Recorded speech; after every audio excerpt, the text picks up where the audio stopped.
I ended up going to college for music and loved it. And I learned like the best things. You know, I had the best professors. I learned really quickly how little I knew about music, and was very humbled by the fact that like I didn't really know much at all, and I wasn't as good as I thought I was, and I had a lot to learn. So I'm really thankful for that time and just the professors and what they taught me, and how much I grew just musically as a musician.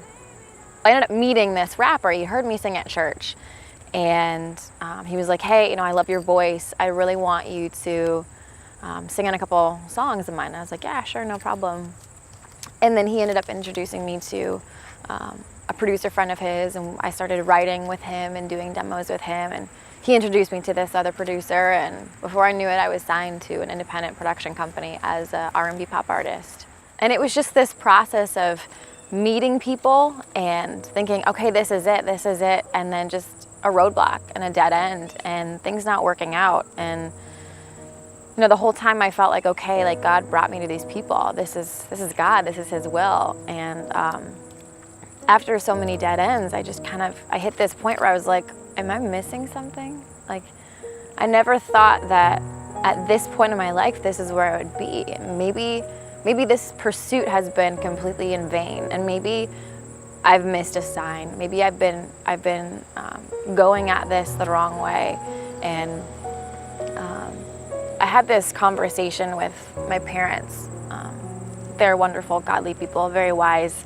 So I always seek them out first for wisdom. And I was talking to my mom, and I was like, you know, I don't know how I ended up here, and I don't really know what to do next. And she was like, well, maybe in this industry, you know, I know that you want to do pop music, but maybe you would have to compromise too much of who you are.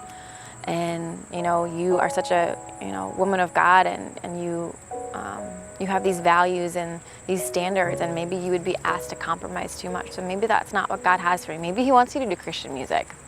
Maybe God's calling you to the ministry.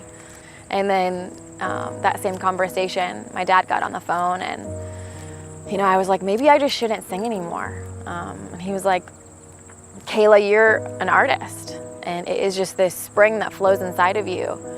And if you stop singing, that spring is just gonna well up, and you're gonna paint, or you're gonna sculpt, or you're gonna draw, or you're gonna do something creative. So by all means, sing, because that's who you are.